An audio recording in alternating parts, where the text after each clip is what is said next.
अस्सलाम वालेकुम बेटे।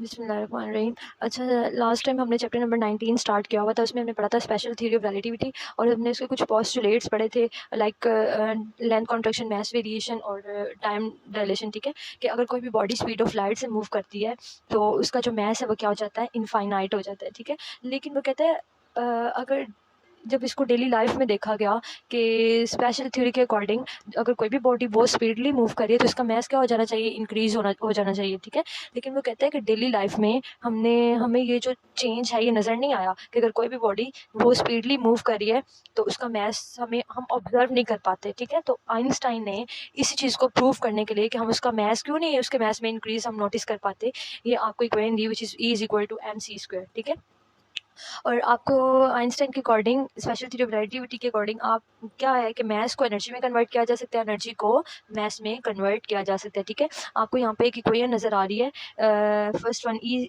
Not is equal to m0c²। ठीक है, इसको आप कह लें इक्वेशन नंबर 1। और यहाँ और नेक्स्ट आपको इक्वेशन और नज़र आ रही है, E is equal to mc², इसको कह लें आप इक्वेशन नंबर 2। ठीक है, अच्छा, यहाँ पे जो ई नॉट है वो बॉडी का क्या है, रेस्ट मैस एनर्जी है, और एम नॉट क्या है, रेस्ट मैस है, और सी क्या है, स्पीड ऑफ लाइट है। सिमिलरली बेटे क्वीन वन में ई यहाँ पे आपके पास क्या है, रिलेटिविस्टिक एनर्जी है, और एम क्या है, रिलेटिविस्टिक मैस है, और सी स्क्वायर क्या है, स्पीड ऑफ लाइट है। अच्छा, अब ये रिलेटिविस्टिक मैस और रेस्ट मैस में क्या डिफरेंस है। अगर कोई बॉडी रुकी हुई है, रेस्ट पे है, तो उसकी जो एनर्जी और उसका जो मैस होगा उसको हम लोग कहेंगे रेस्ट मैस, और उसको हम लोग ई नॉट और एम नॉट से रिप्रेजेंट करेंगे। ठीक है, सिमिलरली अगर कोई बॉडी मूव कर रही है स्पीड ऑफ लाइट से, तो उसकी जो एनर्जी होगी और उसका जो मैस होगा उसको हम लोग क्या कहेंगे, रिलेटिविस्टिक मैस। ठीक है, तो यहाँ पे इक्वेशन 1 नज़र आ रही है आपको, इक्वेशन नंबर 2 नज़र आ रही है, ये इक्वेशन 2 है और ये क्या इक्वेशन नंबर 1 है। तो आपने बेटे क्या करना है, इक्वेशन नंबर 2 में से इक्वेशन नंबर 1 को क्या करना है, सब्ट्रैक्ट करना है। तो आपको कुछ ये फॉर्म मिलेगी, kinetic energy is equal to m minus m naught c square. यहाँ से आपने क्या ले लिया, कॉमन ले लिया। अच्छा, बेसिकली वो कहते हैं क्योंकि आपके पास E not is equal to M C square, ये रेस्ट में ऐसी इक्वेशन है, और is equal to M C square ये वो इक्वेशन है जब आपकी बॉडी क्या कर रही है, मूव कर रही है। तो बेसिकली भी कहते हैं कि आपका जो एनर्जी में चेंज आ रहा है वो मोशन की वजह से आ रहा है, इसलिए आप यहाँ पे डेल्टा काइनेटिक एनर्जी लिखेंगे which is equal to change in energy. तो यहाँ पे आपने क्या किया कि काइनेटिक एनर्जी, और basically m minus m naught यहाँ पे क्या है, ये चेंज इन मैस है, और सी स्क्वायर क्या है, स्पीड ऑफ लाइट है।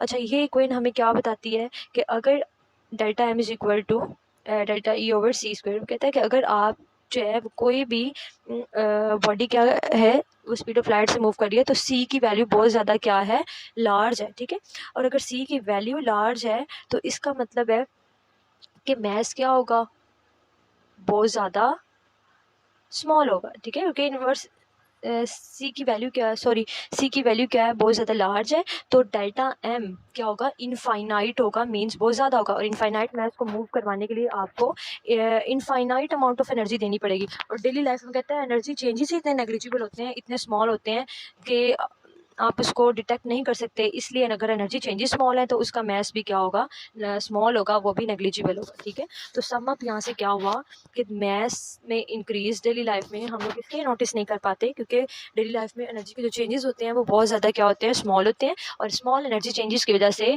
वो जो मैस में चेंज आता है वो भी बहुत ज़्यादा स्मॉल होता है, इसलिए हम लोग उसको नेग्लेक्ट नहीं कर सकते। ठीक है, अच्छा, नेक्स्ट बेटा लिखा हुआ है नेव स्टार नेविगेशन सिस्टम। ये क्या है, वो कहते हैं कि आपकी जो स्पेशल थ्योरी ऑफ रिलेटिविटी का कॉन्सेप्ट है ना, ये हम लोग नेव स्टार नेविगेशन सिस्टम में यूज़ करते हैं। बेसिकली ये नेव स्टार नेविगेशन सिस्टम बिल्कुल ऐसे ही है जैसे आपके जीपीएस है। ठीक है, जिसमें 32 सैटेलाइट्स हम लोग यूज़ करते हैं, इनमें से 24 जो हैं वो लॉन्च की जाती हैं, और बाकी जो सैटेलाइट्स हैं, 6 सैटेलाइट्स हैं, बल्कि 8, वो आपके पास क्या है, वो प्लस में रखी जाती हैं। ठीक है, लाइक उनसे आपको ये एक्स्ट्रा वर्क ले सकते हैं। ठीक है, तो नेव स्टार, सबसे पहले आपको इसकी एब्रीवेशन आनी चाहिए।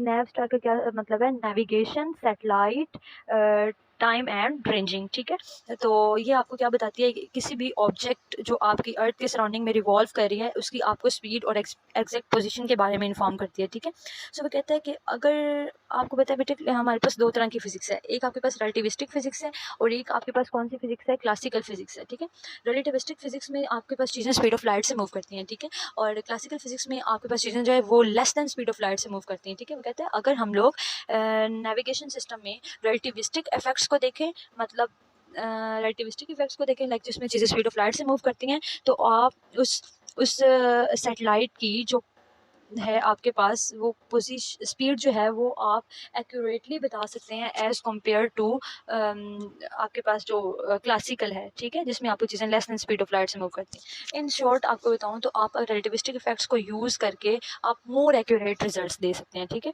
वो कहते हैं अगर आप रिलेटिविस्टिक इफेक्ट्स को यूज़ करें तो आपके पास जो मेजरमेंट का डिफरेंस होगा स्पीड में वो 2 सेंटीमीटर पर सेकंड होगा, ठीक है। सिमिलरली भी कहता है आप अगर रिलेटिविस्टिक इफेक्ट्स को यूज़ करें तो आप 50 मीटर उसकी रेंज बता सकते हैं कि इस पोजीशन पे आपकी जो सैटेलाइट है वो हमने इस टाइम प्रेजेंट है, ठीक है। और अगर वो कहता है कि अगर आप रिलेटिविस्टिक इफेक्ट की बजाय आप क्लासिकल इफेक्ट यूज़ करते हैं तो आप उसकी बता सकते हैं कि इस टाइम इस सैटेलाइट की जो स्पीड है वो 20 सेंटीमीटर पर सेकेंड है, ठीक है। और सिमिलरली आपके पास जो उस वो कितने डिस्टेंस पे लोकेटेड है वो 760 मीटर, ठीक है, उसका डिफरेंस हो सकता है।